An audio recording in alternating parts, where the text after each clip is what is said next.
අයිබෝන් අපේ YouTube channel එකට ඔයාලව සාදරයෙන් පිළිගන්නවා. අද අපේ දවල් කෑමක් තමයි අද අපි ඔයාලත් එක්ක බෙදා ගන්න හදන්නේ. අපි අද සැමන් තෙල් දාලා රතුබත් එක්ක පරිප්පු කොටුකොළ සම්බෝලයක් තමයි හදන්න හිතාගෙන ඉන්නේ.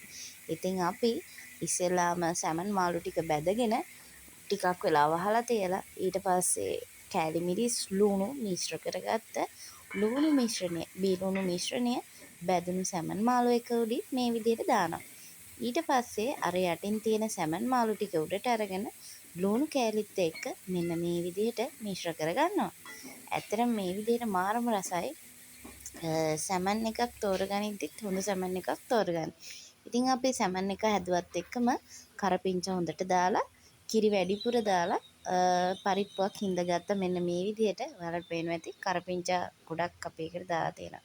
ඒ වගේම අපි මේ කන්න අද රතුනාඩු බත් එකක් තමයි හොයාගත්තේ. රතුනාඩු බත් එක්ක මේක හරිම රසට ගැලපෙනවා. අද වැස්ස දවසක් නිසා මේක ඇත්තටම සුපිරි මෙනු එකක් කියලා කියන්න පුළුවන්. මේ රතුනාඩු අරලිය රතුනාඩු කිලෝ 5ක් 1150යි. රතුනාඩු ඉතින් කෝකටත් හොඳයිනේ. ඉතින් ඔන්න මම මේක වහලා ඔයාලට පෙන්නන්න යන දැන් මේ ගොටුකොළ සම්බල් එක.